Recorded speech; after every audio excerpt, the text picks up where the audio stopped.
미국 MIT 공대 졸업식, 딸의 졸업을 축하하러 왔던 중국 영광급 장교 아빠와 미국 국방전략연구소 수석연구원 아빠의 대립, 심상치 않은 기류가 흐릅니다.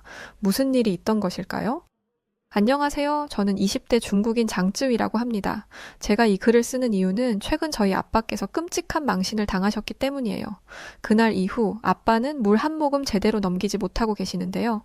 돌이켜보면 이 모든 일들은 중국군 고위 장교의 딸인 제가 미국의 MIT 공대에 입학하면서부터 시작되었어요. 제가 미국으로 떠나던 날, 아빠는 제게 이렇게 당부하셨죠. 미국에 가서 우리 위대한 중국인들의 힘을 보여주고 미국 놈들의 코를 납작하게 만들어주라는 말씀을 하셨어요. 저는 자신 있게 고개를 끄덕여 보였습니다. 왜냐하면 진짜로 그럴 예정이었으니까요. 미국이 패권국이 된 것은 고작 200년 남짓이지만 중국은 가늠할 수도 없을 정도로 오랜 세월을 패권국으로 지내왔죠. 그러니 조만간 패권국의 지위는 다시 우리 중국에게 돌아오게 될 거예요. 그게 순리이자 이치니까요. 그렇게 저는 자신만만하게 MIT 공대에 입성했습니다. 이곳에서 늘 1등을 하며 미국 놈들의 길을 팍 죽여놓겠다는 다짐을 하면서 말이죠. 그런데 브리엘라라는 어떤 얄미운 계집애 하나 때문에 상황이 이상하게 돌아가기 시작했어요. 브리엘라는 저와 같이 원자력공학과에 재학 중인 미국인이었는데 사사건건 제1의 트집을 잡았습니다. 우선 브리엘라는 학교에서 시험을 볼 때마다 저보다 높은 성적을 받으며 늘 1등을 차지해 미국 놈들의 콧대를 납작하게 만들어주겠다는 제 계획을 어그러뜨렸어요. 그것만으로도 불쾌하고 짜증나는 일인데 브리엘라는 저희와 같은 과에 있던 동남아 애들과 친하게 지내며 제 속을 긁어놓더라고요. 원래대로라면 걔들은 제 시녀 노릇을 해야 하는데 말이죠. 왜냐하면 동남아시아에는 중국의 영향력 아래에 있는 국가들이 많아서 중국의 눈치를 볼 수밖에 없거든요. 게다가 저는 중국군 고위 장교의 딸이니 동남아 애들의 대접을 받는 것이 당연한데 브리엘라가 걔들을 싸고 도는 탓에 저는 마땅히 제가 누려야 할 것들을 누리지 못하고 억울해해야만 했죠. 뭐 이런 것들이야 참고 넘어갈 수 있었어요. 그런데 브리엘라는 결국 넘지 말아야 할 선을 넘고 말더군요. 어느 날 저는 중국 친구들과 함께 재미있게 이야기를 나누고 있었어요. 그날 대화의 주제는 한국은 왜 그렇게 건방진가였죠.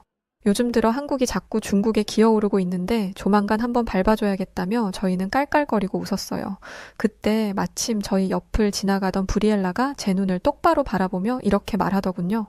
너희 나라 중국인들은 왜 그렇게 한국에 열등감을 가지고 있는 거야? 가만 보면 한국은 중국을 신경도 쓰지 않고 자기들끼리 잘 지내던데? 중국 너네는 한국에 집착하고 못 살게 굴더라. 그러지 좀 마. 보기 안 좋으니까. 그 말을 들은 저는 너무 기가 막혀서 중국이 한국보다 압도적으로 우월한데 우리가 왜 한국에 열등감을 가지냐고 따져 물었죠. 그러자 브리엘라는 저를 한심하다는 눈빛으로 바라보며 이렇게 말했어요. 지금 한국은 전 세계가 가장 주목하고 있는 선진국이라는 걸 넌 정말 모르는 거야? 아니면 알면서도 모른 척하고 싶은 거야? 우리 미국에서도 인정하는 선진 국가가 한국인데? 그러면서 브리엘라는 한국이 디지털과 반도체 관련 사업에서는 이미 미국을 추월했고 K-팝과 한국 드라마, 한국 음식 등 문화 콘텐츠들도 전 세계를 휩쓸고 있다며 쓸데없이 이렇게 모여서 한국을 욕할 시간에 제발 한국을 본받아 보라고 일침을 놓고 가더군요. 저는 너무 분해서 온몸이 바들바들 떨렸어요. 중국인인 제가 우리의 부하격인 한국에 대해 뭐라고 하든 자기가 무슨 상관이며 감히 한국이 중국보다 우위에 있다 생각하는 것도 용서할 수 없었죠. 그날 저녁, 저는 중국에 계신 아빠에게 전화를 걸어 오늘 있었던 일에 대해 말씀드렸어요. 그러자 아빠는 대번에 불같이 화를 내셨죠. 그러면서 이렇게 말씀하셨어요. 요즘 한국은 자신들이 가난하고 약소한 국가라는 것을 숨기기 위해 컴퓨터 그래픽을 이용해서 한국이 부강한 나라인 것처럼 꾸며낸 동영상을 퍼뜨리고 있다더구나. 아마 그 브리엘라라는 애도 그런 한국의 가짜 동영상을 보고 선동된 것 같은데 그런 수준 낮은 애와는 어울리지 마렴. 저는 아빠의 말이 전적으로 옳다고 생각했고 그날 이후로 브리엘라와는 거리를 두고 지냈어요. 한국이 만든 가짜 동영상을 보고 속기나 하는 어리석은 애와는 말을 섞을 필요도 없다고 생각했거든요. 그렇게 시간이 지나 어느새 졸업할 때가 되었고 저희 부모님도 제 졸업식에 참석하셨답니다. 저는 열심히 공부하여 학교를 졸업하게 된 것도 뿌듯했지만 친구들 앞에서 중국군 고위 장교인 아빠와 함께 있는 것이 너무 자랑스러웠어요. 그러다 문득 브리엘라 그 건방진 계집애에게 우리 아빠를 보여주고 싶다는 생각이 들었죠. 어디 중국 고위 장교인 우리 아빠 앞에서도 그렇게 건방을 떨 수 있는지 한번 보자 이런 생각이 들어서였기 때문입니다. 저는 그렇게 생각하며 브리엘라가 어디에 있나 찾아보았어요. 그리고 잠시 후 조금 떨어진 곳에 자신의 부모님과 함께 있는 브리엘라를 발견했죠. 저는 보란 듯이 아빠의 팔짱을 끼고 브리엘라에게 다가갔어요. 그게 어떤 끔찍한 결과를 가져올지 알지 못하고서 말이죠. 브리엘라, 인사해. 우리 아빠야. 우리 아빠는 중국의 영관급 장교셔서 오늘 진짜 어렵게 내 졸업식에 참석하신 거야. 요즘 한국이랑 북한 정세가 나빠져서 눈코 뜰 새 없이 바쁘시거든. 참 정말 열등한 약소국들 때문에 대국인 우리 중국이 무슨 고생인지 모르겠다. 저는 일부러 브리엘라의 신경을 긁어댈 말을 골라서 했어요. 그런데 예상외로 브리엘라가 아닌 브리엘라의 아빠가 저희 부녀에게 관심을 갖더군요. 알고 봤더니 브리엘라의 아빠는 미국 국방전략연구소의 수석연구원이었고, 그렇게 서로의 신분을 알게 된 저희 아빠와 브리엘라의 아빠 사이에는 묘한 긴장감이 흐르기 시작했죠. 그 긴장을 먼저 깨트린 것은 저희 아빠였어요. 아빠는 군의 고위 장교답게 여유 있는 태도로 브리엘라의 아빠에게 이런 말을 건넸죠. 미국에서 한국을 핵무장시키겠다는 괜한 말을 꺼내는 바람에 요즘 한국 정세가 말이 아니에요. 북한은 한국이 핵무기를 개발하기 전에 선제 공격을 하는 것이 낫다며 들썩이고 있지. 한국은 핵무기를 만들겠다는 헛바람이 들어서 까불고 있지. 아주 혼란스럽기가 이루 말할 수 없을 정도입니다. 만약 한국에서 전쟁이 나면 우리 중국이 나서서 정리를 해주어야 할 게 뻔한데 이거 아주 피곤해지게 생겼어요.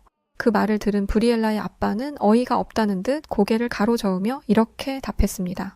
그런 일은 없을 것 같으니 안심하셔도 될 것 같네요. 북한은 절대 한국을 침공하지 못합니다. 왜냐하면 한국의 국방력은 북한과 비교도 되지 않을 만큼 강력하니까요. 만에 하나 북한이 한국의 영토에 발을 들였다가는 그 즉시 북한군 전원이 학살당하게 될 겁니다. 브리엘라의 아빠와 저희 아빠는 서로를 살벌하게 노려보았고 이내 혀에 칼을 두른 듯한 날선 공방이 이어졌습니다. 먼저 아빠가 브리엘라 아빠의 말에 반박하기 시작했죠. 한국군을 너무 과대평가하는 것 아닙니까? 한국은 애초에 핵무기를 만들 수 없는 빈곤하고 궁핍한 약소국에 불과한데요. 물론 한국에 원자력 발전소가 있기는 하지만 한동안 가동을 멈췄었죠. 이는 한국이 발전소를 유지할 재력과 에너지가 부족하다는 뜻 아니겠습니까? 그러니까 한국이 핵무장을 한다는 것은 너무나 비현실적인 망상에 불과한 겁니다. 저는 아빠의 논리가 완벽하다고 생각했고 브리엘라 아빠가 절대 반박할 수 없을 거라고 생각했어요. 하지만 브리엘라 아빠는 상상치도 못한 주장을 해오기 시작했죠. 우선 한국이 재력이 부족해 원자력 발전소 가동을 멈췄었다는 그 말부터 바로 잡아야겠군요. 한국이 원자력 발전소 가동을 멈췄던 것은 친환경 에너지 및 대체 에너지 개발을 위해서지 그 외에 다른 이유는 없습니다. 오히려 한국은 세계 최고의 원자력 기술을 가지고 있으면서도 새로운 에너지 자원 개발을 위해 원자력 에너지를 미련 없이 내려놓을 정도였죠. 이것만 봐도 한국이 원자력 시설과 기술에 대해 얼마나 큰 자신감을 가지고 있는지 알 수 있지 않나요?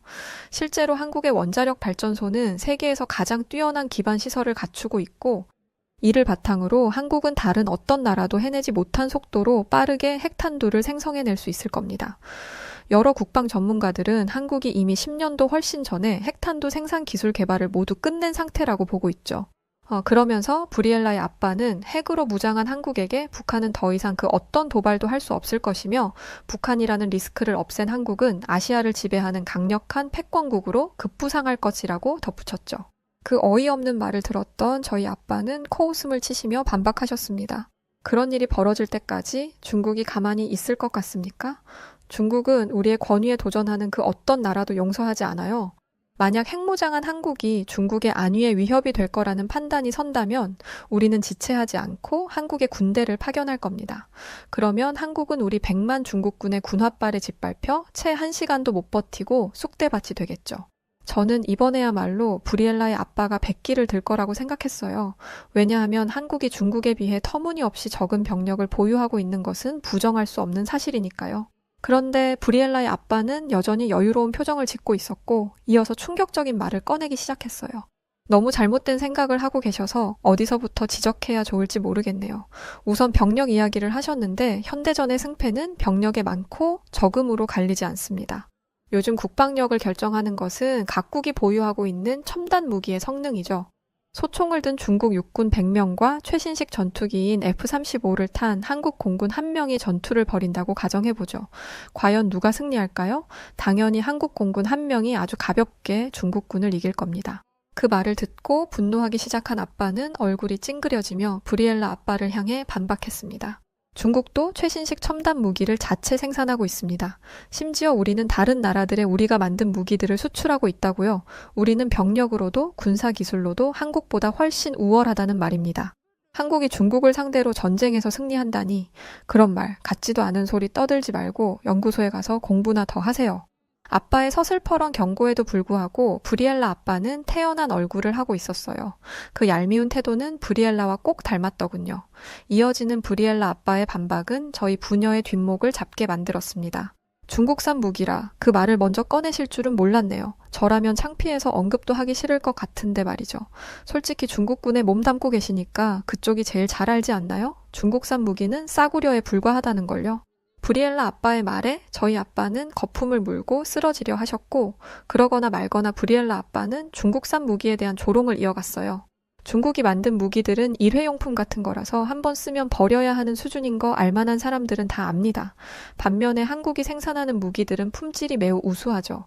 한국의 주요 수출품인 K9 자주포는 말할 것도 없고 자체 개발한 미사일들은 압도적인 속도, 초소형 슈퍼컴퓨터 탑재, 핵탄두 융합 기술 적용 등 획기적인 성능을 가지고 있어 전 세계로부터 각광받고 있어요.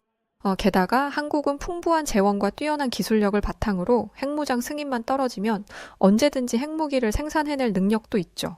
그러면 유사시 그 핵무기들이 중국 본토로 날아갈 텐데 이래도 한국이 중국과의 전쟁에서 승리할 거라는 제 예측이 틀렸다고 보십니까? 그러자 저희 아빠는 얼굴 만면에 비웃음을 지으며 브리엘라 아빠를 향해 이렇게 말했어요. 그래봤자 그건 다 가정일 뿐이지 않습니까? 어차피 지금 한국은 핵무기 하나 없는 신세이고 반면에 우리 중국은 수많은 핵무기를 가지고 있는 것이 현실이죠. 한국이 만든 무기들이 얼마나 뛰어나든 한국이 핵무기를 만들 수 있는 기술을 가지고 있든 말든 다 상관없다는 말입니다. 실제로 다량의 핵무기를 가지고 있는 것은 우리 중국이니까요. 만약 중국과 한국 사이에 전쟁이 벌어졌을 때 중국이 핵무기를 카드로 쓴다면 한국이 뭘 할 수 있겠습니까? 살고 싶으면 중국 발 아래 엎드려 싹싹 비는 수밖에 없을 겁니다. 저는 아빠의 말에 어깨가 쫙 펴지는 기분이었어요. 강력한 국방력을 가진 국가의 국민이라는 게 참 자랑스럽고 좋더군요. 그렇게 우리 중국에 대한 자부심을 느끼고 있는데 브리엘라 아빠가 찬물을 끼얹는 소리를 하기 시작했습니다. 그 중국의 핵무기 말입니다. 근데 그거 제대로 작동하기는 하나요? 최근 우리 국방부 자료에 따르면 중국 핵무기는 대부분이 불량품이라던데요? 그 말에 저희 아빠는 당장이라도 브리엘라 아빠에게 달려들 태세였고 브리엘라 아빠는 뭘 그렇게 격하게 반응하시냐며 아무래도 틀리지 않는 말이니까 그런가 봅니다. 라며 여유 있는 모습을 보였죠. 브리엘라 아빠가 그렇게 나오자 저희 아빠는 울며 겨자 먹기로 분노를 삼킬 수밖에 없었어요. 그리고는 점잖게 중국의 핵무기는 잘 작동하고 있으니까 그런 막말은 삼가해 주시죠 라고 경고했죠. 그러자 브리엘라 아빠는 대수롭지도 않다는 듯 어깨를 한번 으쓱이더니 다시 말을 이어가기 시작했어요. 그럼 중국의 핵무기가 불량이 아니라고 치고 한국과 중국의 전쟁 상황을 예측해볼까요? 그쪽은 중국이 핵무기를 가지고 있으니 전쟁에서 한국이 절대적으로 불리할 거라고 생각하시는 것 같은데 미안하지만 한국은 핵무기가 없어도 중국을 이길 수 있습니다. 왜냐하면 한국은 핵무기를 무력화시킬 수 있는 무기, EMP를 만들어냈거든요. EMP는 전자장비와 레이더 시스템을 먹통으로 만들어버리는 강력한 무기로 작게는 정찰 드론부터 크게는 적의 지휘 통제소까지 한 방에 무력화시킬 수 있습니다. 정찰을 할 수 없으니 한국군의 움직임을 예측할 수 없을 테고 지휘 통제소로부터 명령을 하달받을 수 없으니 중국군은 우왕좌왕하게 되겠죠. 그 틈에 한국의 최신식 미사일을 탑재한 전투기가 기습을 가한다면 중국은 손 한번 써보지 못하고 처참하게 패망할 것입니다. 아빠는 불쾌한 표정을 숨기지 않으며 당신도 한국이 만든 가짜 동영상을 보고 한국이 우수한 국가라고 선동당해서 이러는 거 다 안다고 소리를 치셨어요. 그러시면서 우리 중러와 북한까지 밀고 들어간다면 당신 나라 미국과 한국 정도는 전쟁 발발 단 하루면 불바다를 만들어버릴 수 있을 거라며 고작 한국 따위를 그렇게 두둔하는 걸 보니 미국도 말 다 했다며 받아치셨죠. 그러자 브리엘라 아빠는 그런 말은 난생 처음 듣는다는 표정을 짓더니 대체 그게 무슨 말이냐고 물었죠. 그러자 아빠는 답답한지 주먹으로 가슴을 쾅쾅 치며 이렇게 답하셨어요. 한국의 실체는 땅바닥에 붙어 빌빌거리고 살아가는 가난한 국가란 말입니다. 실제 한국은 노숙자들이 길거리에 널려 있고 갱들이 무리지어 다니며 돈 있는 사람들을 상대로 범죄를 벌이는 등 아주 무법천지를 만들고 있다고요. 그런데 한국은 컴퓨터 그래픽을 이용해서 마치 선진국처럼 발전된 한국을 만들어냈고 그 동영상을 전 세계에 퍼뜨리며 사람들을 속이고 있다고요. 그런 줄도 모르고 당신 같은 외국인들은 한국이 엄청 대단한 나라인 줄 알고 핵무장 승인까지 해주려 하고 있죠. 그게 무슨 정신 나간 짓입니까? 한국은 어차피 돈이 없어서 핵무기를 만들 수도 없다고요. 아빠의 절규를 가만히 듣고 있던 브리엘라 아빠는 한숨을 푹 쉬더니 이렇게 말했습니다. 저보고 선동을 당했다고 하셨죠? 하지만 진짜 선동을 당하고 있는 것은 당신 같은 중국인들입니다. 중국 정부는 자기들의 장기 집권을 정당화하기 위해서 또 억지로 이어 붙여놓은 소수 민족들이 탈주하지 못하게 하기 위해서 주변국을 폄훼하고 중국만이 위대하다고 국민들을 쇠뇌시키고 있죠. 제 말이 믿기지 않는다면 여기 미국 컴퓨터로 인터넷 검색을 해보세요. 지금까지 중국 정부가 의도적으로 감춰서 당신들이 몰랐던 정보들이 아주 많이 보일 겁니다. 아빠와 저는 그 말을 듣고 너무 당황스러워서 입술이 덜덜 떨려올 지경이었어요. 브리엘라 아빠가 하는 말들은 지금껏 저희 중국인들이 살아온 세상을 모조리 부정하는 말들이었고 그건 다시 말해 저희가 국가에 대해 가졌던 자부심과 긍지도 다 가짜였다는 말이었으니까요. 결국 저희 아빠는 고개를 절레절레 저으며 이 상황을 부정하기 시작하셨죠. 다 거짓말이야. 한국은 예전부터 우리 중국의 속국에 불과하다고 미국이 중국의 허락도 받지 않고 한국을 마음대로 핵무장시키는 건 내정 간섭이라고 그런 건 있을 수 없는 일이야. 그리고 어차피 한국은 핵무기 감당 못해. 한국은 우리 중국이 보호해줘야 하는 나약하고 보잘것없는 소국에 불과하니까 그렇게 소리치는 아빠의 목소리에서는 어쩐지 광기도 느껴지는 듯 했어요. 필사적으로 현실을 부정하려 몸부림치는 아빠를 보며 저는 당장이라도 눈물이 터져 나올 것 같았죠. 하지만 브리엘라 아빠는 잔인하게도 저희 아빠의 말에 따박따박 팩트를 이야기하며 좌절감을 주는 것에 멈추지 않았어요. 당신 진심으로 한국이 보잘것없는 소국이라고 그렇게 생각하는 겁니까? 만약 다른 중국인들도 그렇게 생각하고 있다면 중국인들의 수준이 그것밖에 되지 않는다는 것이니 정말 실망스럽네요. 아무리 그래도 중국인들과 정상적인 대화는 될 줄 알았는데 이렇게 상식이 없어서야. 자, 이제부터 진짜 현실을 알려줄 테니 귀 열고 똑바로 들으세요. 한국은 중국의 보호를 받아야 하는 작은 나라가 아닙니다. 일단 우리 미국의 위대한 동맹국이자 오히려 중국이 한국의 비위를 맞춰줘야 하죠. 왜냐하면 자칫 한국의 심기가 뒤틀려서 중국과 무역을 단절하게 되면 중국은 경제에 심각한 타격을 받게 되거든요. 중국은 한국에서 대부분의 반도체를 수입하고 있고 한국 제품 없이는 당장 공장 문을 닫아야 하죠. 한국도 중국이라는 거대한 시장이 필요하니까 중국과 한국은 서로가 서로에게 의존하는 관계이지 않냐고요? 단순하게 보면 그렇게 보이지만 실제로는 그렇지 않습니다. 왜냐하면 외교를 잘해서 세계의 여러 국가들과 두루두루 친한 한국은 꼭 중국이 아니라도 한국 제품을 판매할 시장이 있습니다. 반면에 중국은 여태까지 주변국들에게 깡패짓을 해왔기 때문에 한국을 대체할 수 있는 파트너가 마땅치 않죠. 물론 한국만큼 뛰어난 반도체를 생산해내는 국가도 없고요. 따라서 중국은 한국의 눈치를 봐야 한다는 거죠. 경제가 파탄나서 손가락만 빨고 살기 싫다면 말입니다. 저는 브리엘라 아빠의 말을 부정하고 싶었지만 그럴 수 없었습니다. 어쩌면 마음속 깊은 곳에서는 저도 그의 말이 진실이라는 것을 알고 있었던 것 같거든요. 사실 한국이 대단한 국가라는 것을 모르기가 쉽지 않죠. 주변을 둘러보면 대부분의 사람들이 미국 회사가 만든 휴대폰 아니면 한국 회사가 만든 휴대폰 둘 중에 하나를 사용하고 있고 주요 공항에 설치된 TV들은 대부분 한국 회사들이 만든 제품들이죠.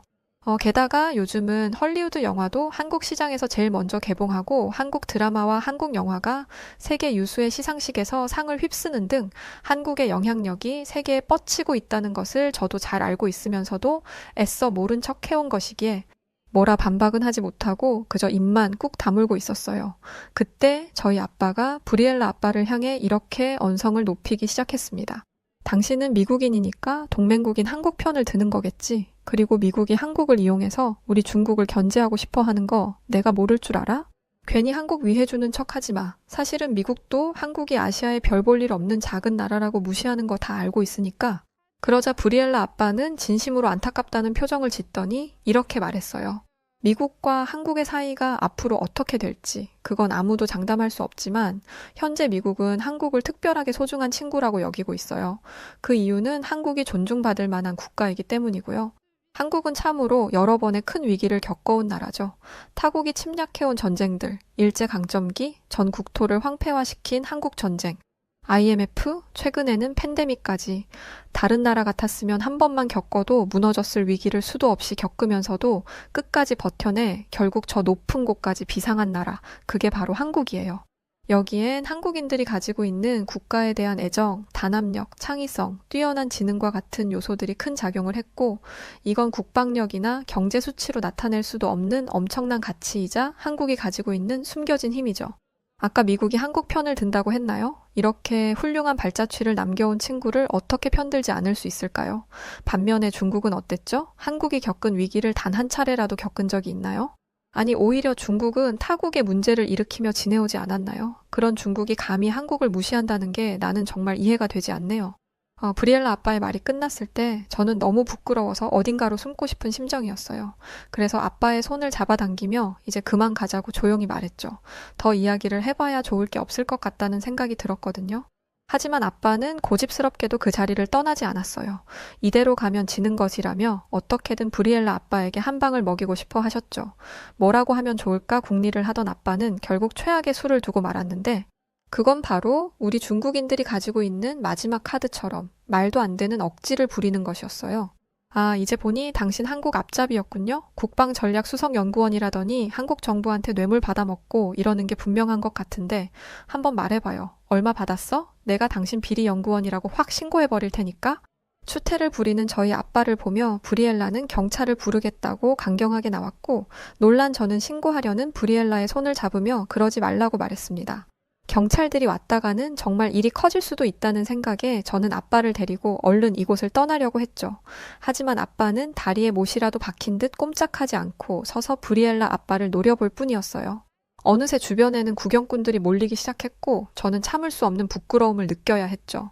이게 바로 세상 사람들이 중국인을 바라보는 시선인가 싶기도 하고, 동시에 우리가 왜 이런 모욕을 당해야 하나 하는 억울한 마음도 들었어요. 여러 가지 복잡한 마음에 저는 이렇게 소리쳤죠. 알았어. 한국이 이긴 걸로 해요. 됐죠? 진짜 별꼴이야. 아빠, 이제 그만 가요. 그렇게 아빠와 함께 돌아서려던 순간 뒤에서 브리엘라 아빠의 일침이 날아들었습니다. 중국인들은 한국의 핵무장이 그렇게 두렵나요? 그 말에 아빠와 저는 동시에 브리엘라 아빠를 돌아보았죠. 브리엘라 아빠는 싸늘한 눈빛으로 저희 부녀를 바라보며 참교육을 이어갔어요. 미안하지만 중국에게는 더 이상 미래가 없어요. 어떻게 아냐고요? 나는 미국의 세계 최고 연구기관의 수석연구원이니까 알아요. 세계는 변화하고 있고 중국은 그 변화에 뒤떨어진 전형적인 낡고 고리타분한 국가죠. 당신들이 그렇게 어리석으니까 중국의 그 좋은 조건들을 가지고도 한국한테 밀리는 겁니다. 이미 아시아의 흐름은 한국을 중심으로 돌아가고 있고 중국이 아무리 발버둥 쳐봤자 그 흐름을 멈추지는 못해요. 브리엘라 아빠의 말에 주변에 몰려든 사람들이 또 중국인들이야? 쟤들은 왜 저렇게 열등감으로 똘똘 뭉쳐있대? 라고 웅성거리는 소리가 들려왔어요. 저는 너무 창피하기도 하고 분하기도 해서 다들 입 다물어 하고 소리를 질렀죠. 제가 그러거나 말거나 사람들의 비웃음 섞인 웅성거림은 계속되었고, 이어서 브리엘라가 제게 다가오더니 이렇게 말하기 시작했어요. 장쯔위, 내가 지난번에 분명히 말했지? 한국을 헐뜯고 다닐 시간에 너희 중국을 발전시킬 방법이나 생각하라고. 지금 내 처지를 똑바로 봐. 다른 나라를 무시하고 중국만 대단하다고 생각하면서 살면 결국 내 곁에는 아무도 남지 않는 거야. 저는 덜덜 떨리는 눈으로 주변을 둘러보았어요. 누구 하나 모욕을 당하고 있는 저희 부녀를 도와주려 하지 않았고 그저 재미있다는 표정으로 구경하고 있을 뿐이었죠. 그들 중 일부는 중국인들 평소에 진짜 재수 없었는데 쌤통이다라며 제가 이 꼴을 당하는 것을 보며 통쾌해하기도 했어요. 결국 저는 악에 받쳐서 이렇게 소리를 지르기 시작했죠. 내가 뭘 그렇게 잘못했는데 우리 중국이 강한 나라인 건 분명한 사실이고 약한 나라가 강한 나라에게 머리를 조아려야 하는 건 당연한 거잖아. 그게 뭐 어쨌다는 거야 대체? 그러자 브리엘라는 저를 한심하게 바라보며 이렇게 말했습니다. 네가 생각하는 강한 나라의 기준이 뭔데? 핵무기를 가지고 있는 것? 그런데 어떻게 하니? 아까 우리 아빠가 말씀하신 것처럼 중국은 핵무기가 있어도 한국한테 상대가 안 될 텐데. 게다가 진짜 강한 힘은 강력한 무기로부터 나오는 게 아니라 국가 간의 신뢰, 인정으로부터 오는 거야. 지금은 그 어떤 나라도 오롯이 혼자 살아갈 수 없어. 협력하고 연계하는 게 필수지. 네가 진짜 부강한 중국을 꿈꾼다면 다른 나라 위에 군림할 생각하지 말고 다른 나라를 존중하는 것부터 배워. 그러면서 브리엘라는 한국이 전 세계인들의 마음을 사로잡은 비결이 무엇인지 말해주었어요. 그건 바로 선진국이 앞으로 나아갈 길, 즉 새로운 비전을 한국이 제시했기 때문이었다는데요. 과거의 한국은 약소국이 어떻게 성장할 수 있는가를 보여주었다면 현재 한국은 디지털 강국이 팬데믹을 극복하는 방법과 팬데믹 이후의 새로운 삶의 패러다임, 또 4차 산업혁명과 같은 아직 인류가 한 번도 걸어가 보지 못한 길을 선두에서 이끌고 있다고 했죠. 그러면서 한국이 이 역할을 맡을 수 있었던 이유는 실현을 통해 더 강해지는 특유의 민족성과 전 세계에 통하는 창의력과 매력이 있기 때문이라고 했어요. 가슴에 손을 얹고 생각해봐. 중국이 한국이 가진 이런 특성들을 가지고 있는지 말이야. 냉정하게 말해서 과거의 중국은 그런 창의성이 있었을지 모르겠습니다. 하지만 문화 대혁명 때 중국은 스스로 중국의 모든 문화를 불태워 없애버렸고 이제 남은 것이 아무것도 없는 중국인들은 그저 껍데기에 불과했죠. 저는 뭐라 대답할지 모르겠어서 옆에 있는 아빠를 바라보았는데 아빠는 브리엘라의 말을 이해조차 하지 못한 듯 머리를 부여잡으며 대화가 안 된다며 분노하실 뿐이었어요. 그렇게 저희 부녀는 도망치듯 MIT 졸업식에서 빠져나왔고 그날 이후 저희 아빠는 식음을 전폐하고 끙끙 앓아누워 계시답니다. 미국인에게 망신을 당한 것 때문인지 아니면 중국이 세계의 중심이 아니라는 말이 충격이었던 것인지 아니면 둘 다인지 저도 잘 모르겠어요. 어쨌든 저는 우리 중국이 얼마나 위대하고 대단한 국가인지 제가 더 배우고 성장해서 미국인들이 그렇게 두둔하는 한국이 얼마나 형편없는 국가인지 꼭 알려줄 겁니다. 영국 명문대인 옥스퍼드 대학에서 한 영국 귀족 출신 여성이 제출한 과제물이 A+ 학점을 받으며 화제가 되었다고 합니다. 앞으로 아시아에서 가장 크게 성장할 국가는 단언컨대 한국이다. 한국은 IMF로 국가 경제가 파탄이 났어도 반도체 산업이라는 돌파구를 찾아내서 세계의 선두로 우뚝 섰던 우수한 국가다. 중국은 한국처럼 하나로 똘똘 뭉치는 조국애가 없다. 이기적이고 언제든 분열할 수 있는 국가이고 아마 수백 년 뒤에 중국은 여러 나라로 분열되어 중국이라는 나라명이 사라질지도 모른다. 그리고 일본은 너무 자기중심적이고 폐쇄적인 국가이다. 새로운 문명을 받아들이지 않으려 하고 자신이 최고라고만 일컫는 국가이다. 많은 경제 지표에서 하락기를 걷고 있는데 그런데도 일본은 이게 빈민국가로 가는 길이라는 걸 그들은 잘 모르는 것 같다. 이 과제물을 제출한 영국의 귀족 출신의 이 여성은 왜 이런 생각을 갖게 될 수 있었던 것일까요? 오늘 사연 시작합니다. 안녕하세요. 저는 자랑스러운 영국에서 태어난 귀족 출신 플로렌스 딘이라고 합니다. 세상이 많이 바뀌었다고는 하지만 그래도 영국만은 아직까지 역사와 전통을 지켜오고 있다고 생각하고 있는데요. 그 중에 하나가 바로 신분제입니다. 영국에서는 제일 윗계급인 왕족부터 귀족, 그리고 평민들이 각각의 신분 계층을 구성하며 살아가고 있어요. 물론 신분이 낮다고 하여 부당한 차별을 당하거나 하는 것은 아니지만 그래도 계급 간에 보이지 않는 분명한 선은 존재하죠. 예를 들어 귀족 출신 배우와 평민 출신 배우가 있을 때 이왕이면 귀족 출신 배우를 주인공으로 발탁한다거나 명문 사립학교에는 대체로 상류층 자제들이 입학을 한다거나 하는 식입니다. 저 역시 상류층답게 영국의 명문대학 옥스퍼드에서 인문학을 공부하는 중이고요. 옥스퍼드에는 저와 비슷한 배경을 가진 상류층 친구들이 대부분이었고 저는 그 친구들과 어울리며 지금까지 그랬던 것처럼 앞으로도 쭉 긍지 높은 귀족의 삶을 살아갈 예정이었죠. 그러던 어느 날이었어요. 졸업을 앞두고 이래저래 바빠진 저는 쉽게 학점 관리를 할 수 있는 교양 수업을 하나 듣고 싶었고 마침 아시아와 관련된 강의 하나가 눈에 들어오더군요. 솔직히 그때까지만 해도 저는 아시아에 별로 관심을 두지 않고 살아왔답니다. 요즘 K-팝이니 K-드라마니 하며 아시아 문화가 세계적으로 꽤나 인기를 끄는 것은 저도 알고 있으나 저한테는 큰 감흥을 이끌어내지는 못했어요. 우리 영국에도 훌륭한 가수들과 드라마, 영화가 넘쳐나는데 굳이 아시아에서 넘어온 문화까지 소비해줄 필요는 없다고 여겼죠. 주변에서 아무리 요즘은 한국 문화가 대세야라고 말해도 저는 한국의 인기는 금방 꺼져버릴 거품에 불과하다고 생각했어요. 왜냐하면 한국은 그냥 한국 그 이상도 이하도 아니었으니까요. 일시적으로 낯선 문화에 유럽 사람들이 관심을 가질 수는 있었겠지만 그래봐야 아시아 변방에 있는 한국일 뿐이라고 생각했습니다. 반면에 우리 영국은 역사적으로 증기기관차를 만들어냈고 많은 과학적 사실을 최초로 밝혀냈으며 로미오와 줄리엣, 햄릿 같은 세계적으로 유명한 작품들도 많이 가지고 있죠. 우리 영국의 조상들이 자동차를 타고 다닐 때 한국인들은 기껏해야 당나귀를 타고 다녔을 것이고 영국인들이 전해준 선진 문물과 의료 기술로 한국을 비롯한 아시아는 겨우 지금처럼 살게 된 것이 부정할 수 없는 사실이죠. 그렇기 때문에 저는 아시아에 대한 수업이 아주 쉬울 것이라고 생각했어요. 저같이 훌륭한 교육을 받아온 영국 귀족에게 있어 고작 아시아 국가들을 분석하는 일쯤이야 식은 죽 먹기일 테니까요.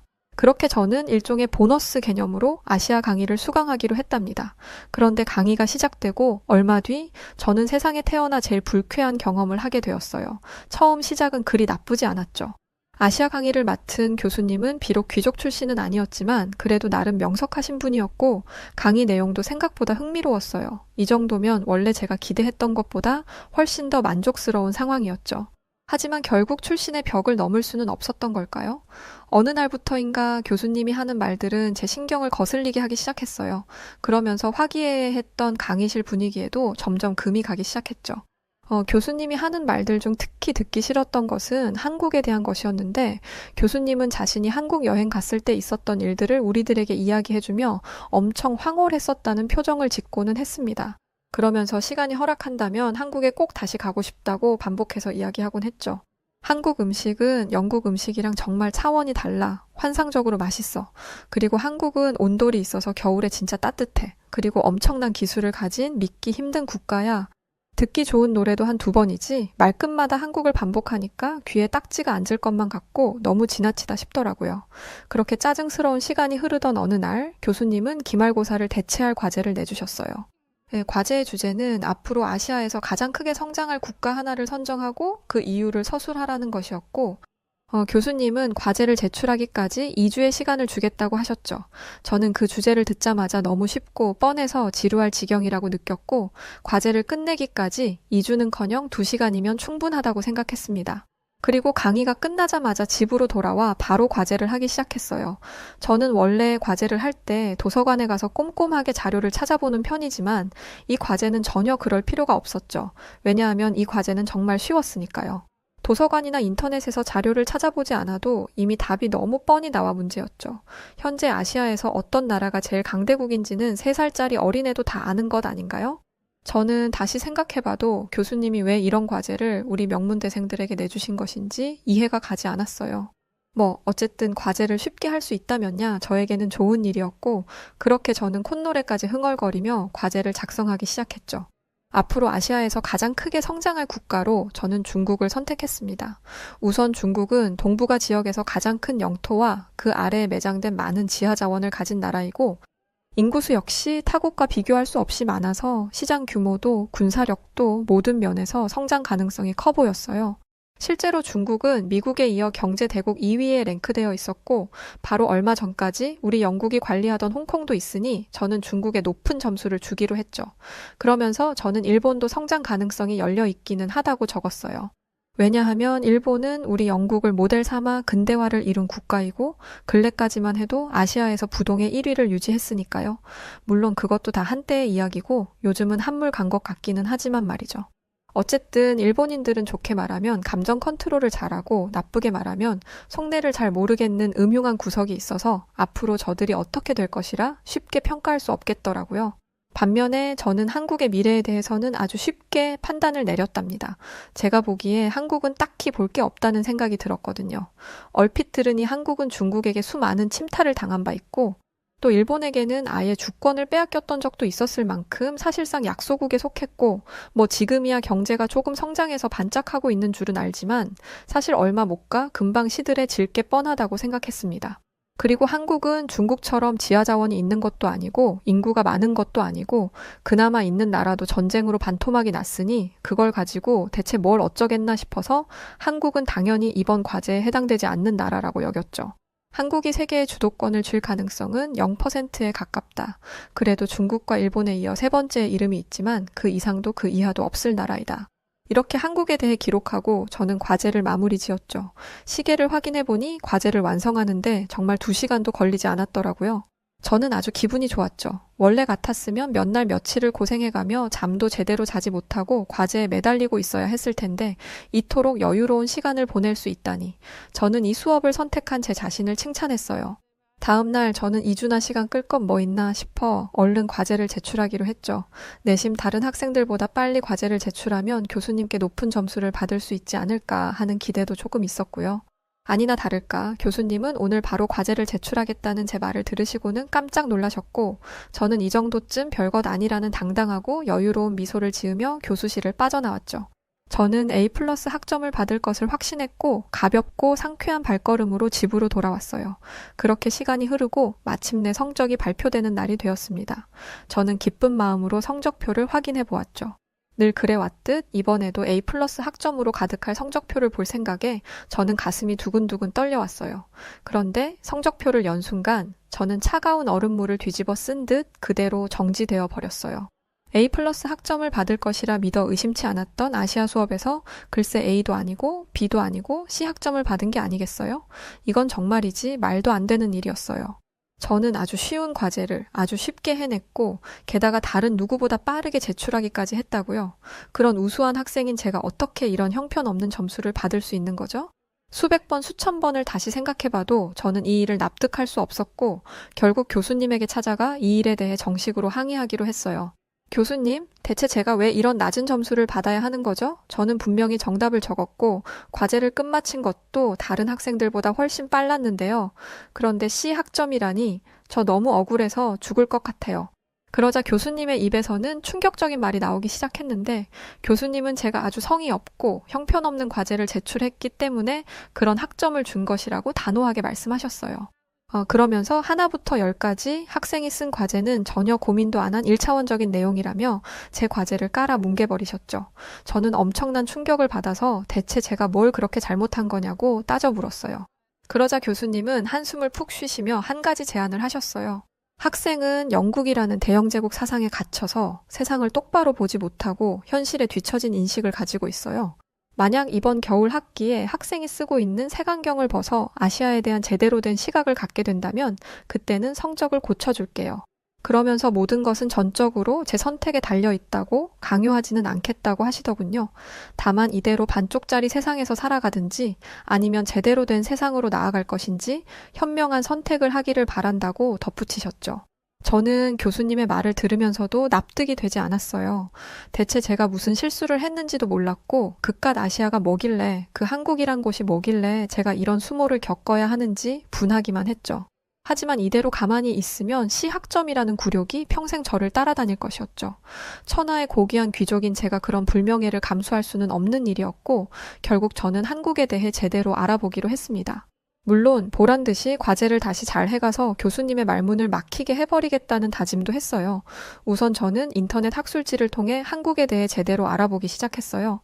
그러자 그동안은 관심을 두지 않아 몰랐던 정보들이 쏟아져 들어오며 제 세상이 크게 휘청이기 시작했죠. 유럽의 발 아래에 있다 생각하며 과소평가했던 아시아 국가들?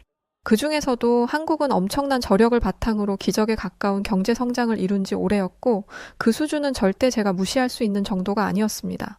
그리고 그동안 한국은 중국과 수많은 전쟁을 해왔지만 엄청난 열세에 있으면서도 단 한 번도 주권을 빼앗기지 않았음은 물론 오히려 한국과의 전쟁으로 고대 중국이 패망하여 역사의 뒷길로 사라지는 굴욕을 겪었다는 것에 대한 놀라운 사실을 알게 되었죠.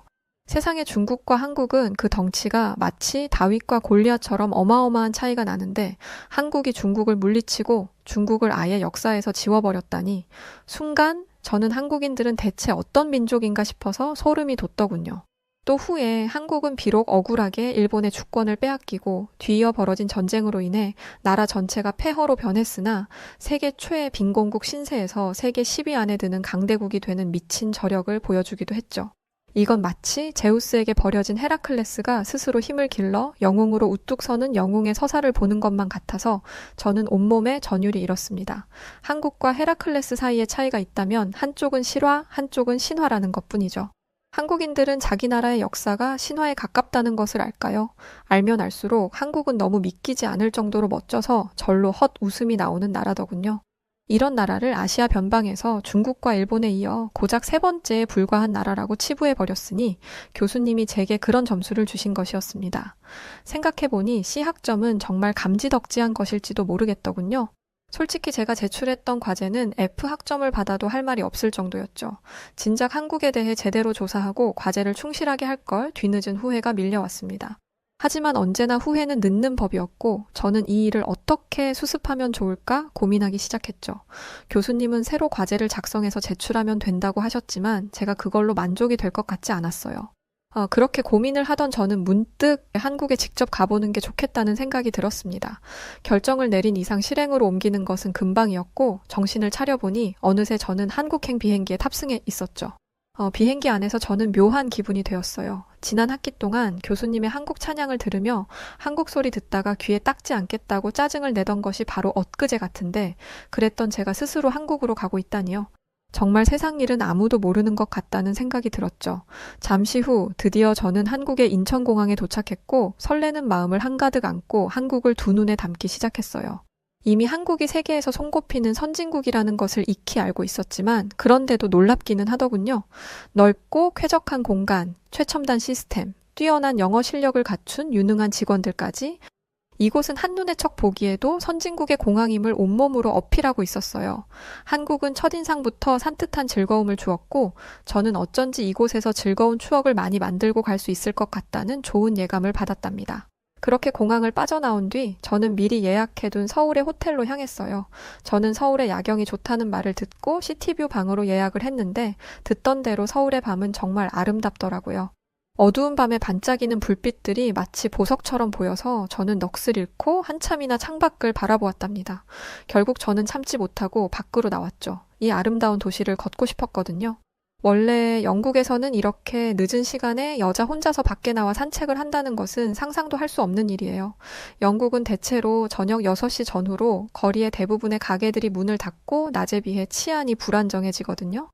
반면에 서울은 깜깜한 밤인데도 마치 대낮인 것처럼 거리마다 환하게 불을 밝히고 사람들이 활기차게 길 위를 돌아다니고 있었어요. 덜어는 교복을 입은 학생들도 있었고 심지어는 이어폰을 꽂은 채 걸어다니는 젊은 여자도 보였죠.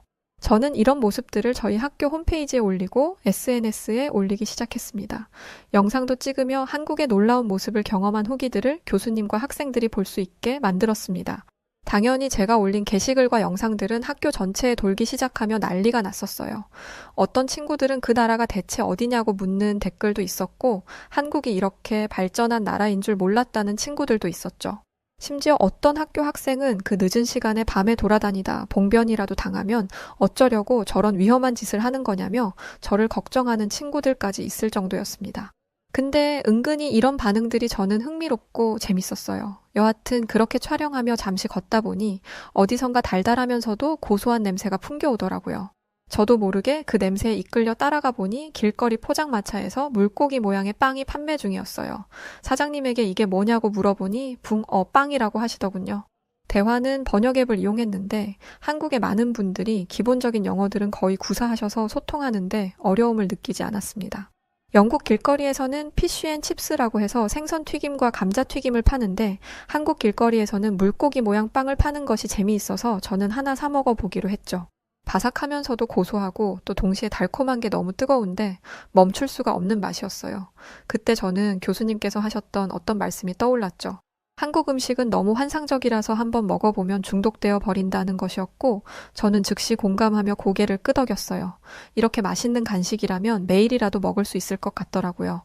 이 밖에도 어묵, 떡볶이, 닭꼬치, 핫도그까지 정말 다양한 음식들이 존재했고 하나같이 맛도 기가 막혔습니다. 당연히 저는 이런 한국의 길거리 음식들도 교수님과 학생들이 볼 수 있게 업로드했습니다. 그렇게 다음날 아침이 찾아오고 저는 서둘러 준비를 하고 밖으로 나왔어요. 빨리 서울을 구경하고 싶은 마음이 막 급한 거 있죠? 지하철역으로 급하게 달려가다가 몇 번이나 넘어질 뻔했는지 몰라요. 그런데도 배시시 웃음이 나는 것을 보니 저는 한국의 매력에 단단히 빠진 것 같았습니다. 아무튼 오늘 제가 구경하러 갈 곳은 인사동인데 인사동에 가면 한국의 전통을 제대로 체험해 볼 수 있다는 말을 듣고 그곳을 첫 목적지로 선택했어요. 그리고 저의 선택은 정말이지 탁월한 것이었습니다. 인사동 거리에 들어서자 마치 타임머신을 타고 과거로 온 듯한 느낌을 받을 수 있었어요. 왜냐하면 거기에는 한국의 전통 방식으로 지어진 집들이 가득했고 그 안에서는 한국의 전통 음악이 울려 퍼지고 있었거든요. 그 자체만으로 이미 눈과 귀가 즐거웠는데 인사동의 매력은 거기서 끝이 아니더라고요. 인사동의 골목골목마다 아기자기한 공예품을 파는 가게들이 즐비해 있었고 또 어떤 거리에서는 한국식 전통 공연을 선보이며 인사동을 찾은 손님들을 즐겁게 해주었어요. 그 중에서도 특히 저를 사로잡은 것은 한복 가게였는데 한복은 저마다 고운 빛을 뽐내며 아름다운 선맵시로 눈을 뗄 수 없게 만들었어요. 저는 영국 상류층 귀족이기 때문에 사교계에서 난다긴다 하는 사람들이 입고 다니는 예쁜 옷들을 많이 봐왔지만 한복은 정말 특별했어요. 어떻게 보면 정말 화려했지만 또 다르게 보면 그렇게 단아하고 단정해 보일 수 없더군요. 하나의 옷이 어떻게 이렇게 다채로운 매력을 가지고 있을 수 있는지 너무 신기했어요. 제가 한복에 시선을 고정한 채 입을 다물지 못하자 그 한복 가게 주인은 인심 좋게도 저에게 한복을 한번 입어보지 않겠냐고 권유하더군요.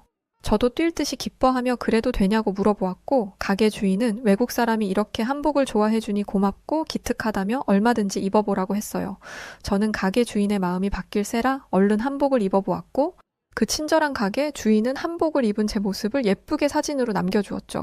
저는 그 사진을 SNS에 올려 친구들에게 자랑했는데 친구들은 다들 저에게 공주 옷을 입은 것 같다며 너무 예쁘다고 칭찬하기 바쁘더군요.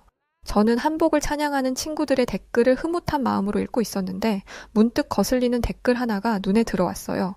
그거 한복이 아니라 중국의 한푸라는 건데 중국에 간 건가? 라는 댓글이었죠. 저는 뭐지? 싶었어요. 한푸? 이런 명칭은 난생 처음 들어봤었거든요. 댓글을 단 친구를 보니 얼마 전에 옥스퍼드에 교환학생으로 온 중국 여학생 왕 샤오펀이 단 것이었어요. 저는 그래서 대댓글을 달아 나는 지금 한국에 있고 내가 지금 입고 있는 이 전통 의복은 한국의 한복인데 너 뭐 잘못 알고 있는 거 아니니? 라며 회신했습니다. 그랬더니 왕 샤오퍼는 한국에서 한복이라고 불리는 전통 의류는 본디 중국의 한푸라면서 한국의 역사는 중국에서 기원되어 변형된 것들이 다수라면서 자신의 중국을 칭송하더군요. 사실 역사의 깊은 곳까지 알리 없었던 영국 태생 사람이라 아리송했죠. 하지만 더 이상 시시비비로 저의 한국 일정을 망치고 싶지 않아서 대응하지 않았습니다. 다음 날은 명동으로 떠나보기로 했답니다. 명동은 인사동과는 또 다른 매력이 있는 곳이었어요. 인사동이 고즈넉하고 전통차의 향기가 풍겨오는 곳이라면 명동은 높은 빌딩과 젊은 사람들로 북적이는 활기찬 쇼핑센터 느낌이었죠. 요즘 인터넷을 보면 유명한 뷰티 크리에이터들이 한국 화장품을 사용해서 메이크업을 하는 경우들이 굉장히 많거든요. 예전에는 프랑스 화장품들이 뷰티 시장을 선도했다면 요즘에는 한국 화장품들이 그 라이벌로 우뚝 섰다고 해도 과언이 아니에요. 특히 한국 화장품은 피부 미용에 아주 효과가 좋아서 제가 이번에 한국에 간다고 하니까 저희 엄마도 주름 관리되는 한국 크림을 좀 사다 달라고 특별히 부탁하시더라고요. 저는 엄마의 선물도 사고 새로 나온 한국 화장품도 구경하며 시간 가는 줄도 모르고 즐겁게 쇼핑을 했답니다. 얼마 전까지만 해도 한국의 인기가 세계적으로 엄청나다는 것이 순간에 그칠 것이고 부풀려진 것이 있다고 생각했던 제가 실제로 한국에서 한국을 눈으로 보고 경험하니 허풍이 아니었구나 싶었습니다. 어느새 점심을 먹을 시간이 되었고 저는 명동에 있는 유명한 한정식 집에 가보기로 했어요. 제가 고른 음식은 보쌈이었는데 저는 처음에 보쌈이 영국식 스테이크와 샐러드 같은 느낌일 거라고 생각했어요. 그런데 달큰하면서도 싱싱한 보쌈 김치를 얹어 한 입에 먹으니 환상적인 맛의 조화를 이뤘고 여태까지 살면서 처음 먹어보는 그런 맛이었어요. 담백하면서 동시에 아삭했고 또 그러면서 매콤했고 마지막에는 고기의 육즙이 느껴지는 그야말로 완벽한 맛이었죠. 세상에 난 왜 여태까지 이런 맛을 모르고 살았나 억울한 기분이 들 정도로 최고로 맛있었답니다. 한국에 와서 이렇게 따뜻하고 푸짐하고 맛있는 음식을 먹으니까 저는 너무 행복해서 눈물이 다 나올 지경이었고 한국을 떠날 날짜는 점점 다가오는데 한국이 자꾸만 좋아지기만 하니 정말 큰일이었어요. 그렇게 한국에서 마지막 날에는 한국의 역사관과 한국의 미래 가치와 비전들을 볼 수 있는 경험을 했고 영국으로 돌아가는 날 공항에서 마지막으로 한국을 뒤돌아보며 아쉬움과 반성의 눈물을 흘렸답니다. 이렇게 훌륭한 나라, 한국에 대해 잘 모르고 이상한 편견을 가지고 있던 제가 한심스럽고 바보같이 느껴졌고 또 그러면서도 이제라도 한국을 잘 알게 되었으니 다행이라는 생각도 들었어요. 언제 다시 돌아오게 될지 모르겠지만 한국에서 지냈던 모든 순간들을 소중하게 간직하기로 다짐하며 그렇게 저는 영국행 비행기에 탑승했답니다. 얼마 후 영국에 도착한 저는 제일 먼저 학교에 가서 교수님을 찾아뵈었어요. 그런데 생각해보니까 교수님께서 보시기에 이 상황이 조금 웃길 것 같더라고요. 바로 얼마 전까지만 해도 한국은 아시아 변방의 그냥 그런 중국과 일본 다음의 나라라고 무시했던 멍청한 제자가 한국 여행을 다녀온 뒤 갑자기 한국이 좋다고 하면 얼마나 황당하시겠어요. 그런데 교수님은 그런 저를 보며 그저 빙그레 웃으시며 네가 올렸던 영상과 사진들 모두 잘 봤단다. 한복 입고 찍은 사진도 봤고 한복이 아주 잘 어울리더구나 하셨어요. 그 말 속에서 교수님은 이미 제 마음의 변화를 다 읽으셨음이 보여서 저도 용기를 내서 솔직하게 제가 한국에서 배우고 느낀 점을 말씀드리기로 했죠. 교수님께서 말씀하신 대로 한국은 정말 대단하고 매력적인 나라였어요. 한국을 여행하며 경험했던 것들이 즐거웠음은 물론이고 한국이란 나라를 알게 된 뒤 제 인생에 어떤 큰 전환점을 맞이한 기분이에요. 한국이 역경을 이겨내는 방식, 그 강인한 정신력, 한국이 만들어내는 깊이 있는 아름다움, 한국인들의 따뜻하고 상냥한 마음, 한국인들의 무한한 기술력과 창의력까지. 한국을 경험한 저는 이제 더 넓은 세상에서 더 넓은 시야를 가지고 살 수 있을 것만 같아요. 제 이야기를 들은 교수님은 제가 준비해올 과제물이 벌써부터 기대가 된다며 온화한 미소를 보내주셨습니다. 과거에 저는 영국의 고귀한 혈통이라는 것에 자아도취하여 많은 것을 놓치고 살아왔었죠. 그리고 이제 한국이라는 멋지고 훌륭한 나라를 알게 된 뒤 저는 내면에서부터 많은 변화를 이루었답니다. 우선 다른 사람이나 다른 나라에 대해 잘 알지도 못하면서 함부로 무시하고 편견을 갖는 어리석은 행동은 더 이상 하지 않아요. 제가 이렇게 철들 수 있도록 도와준 한국에게 진심으로 감사한 마음입니다. 그리고 한국의 전통 의복인 한복을 자신들의 나라에서 기원한 것이라며 한복을 한푸라고 말했던 왕 샤오퍼는 저희 교수님에게 따끔하게 혼이 난 뒤로 중국으로 돌아갔답니다. 그리고 그때 제출했던 저의 과제물에 저는 이렇게 작성해서 제출했었습니다. 앞으로 아시아에서 가장 크게 성장할 국가는 단언컨대 한국이다. 한국은 다시 일어서는 불사조와 같은 강력한 국가이기 때문이다. 한국은 무려 50년 가까이 식민 지배를 당했지만 독립을 이루어냈으며 전쟁으로 폐허가 된 나라에서 경제 대국으로 성장했다. IMF로 국가 경제가 파탄이 났어도 반도체 산업이라는 돌파구를 찾아내서 세계 선두로 우뚝 서는 우수한 국가다. 만약 한국이 규모가 작은 나라라 무시하는 이들이 있다면 그 편협한 시각을 가진 이들이 제일 먼저 이 세상에서 도태될 것이다. 중국은 한국처럼 하나로 똘똘 뭉치는 조국애가 없다. 이기적이고 언제든 분열할 수 있는 국가이고 아마 수백 년 뒤에 중국은 여러 나라로 분열되어 중국이라는 나라명이 사라질지도 모른다. 그리고 일본은 너무 자기중심적이고 폐쇄적인 국가이다. 새로운 문명을 받아들이지 않으려 하고 자신이 최고라고만 일컫는 국가이다. 그 결과 많은 경제 지표에서 하락기를 걷고 있는데 그런데도 일본은 이게 빈민국가로 가는 길이라는 걸 그들은 잘 모르는 것 같다. 당연히 저는 A+ 학점을 받았었고 한국을 경험하며 올렸던 영상과 게시물들 덕분에 학교에서 인기가 좋은 학생이 되었습니다. 이 모든 게 한국 덕분이라 여기는 저는 요즘 한국에서 교환 학생으로 왔던 한국인 친구들과 많이 가깝게 지내고 있고 한국을 가겠다고 하는 친구들에게 거의 가이드 수준으로 도와주는 사람이 되었답니다. 저에게 소중한 가르침을 준 한국과 한국인 여러분께 감사함을 전하며 이만 저의 이야기는 마치도록 하겠습니다. 자, 오늘 사연은 여기까지입니다. 와, 그 교수님이 플로렌스 딘 양에게 엄청난 영감을 넣어준 분이 되셨네요. 정말 한국인으로서 고맙고 감사한 일입니다. 학교에서도 인기 좋은 학생이 되셨다니 좋으시겠어요. 앞으로도 한국인 교환 학생분들과 즐거운 학업하시길 바라고요. 사연 보내주셔서 감사합니다. 자, 그럼 오늘 사연 어떻게 들으셨나요? 오늘 사연이 즐거우셨다면 구독과 좋아요, 알림 설정 부탁드리고요. 그럼 지금까지 저는 사연을 읽어드리는 여우튜브 송은지였습니다. 영상 끝까지 시청해주신 모든 분들 고맙습니다. 그리고 우리 구독자분들 사랑합니다. 당신만의 여우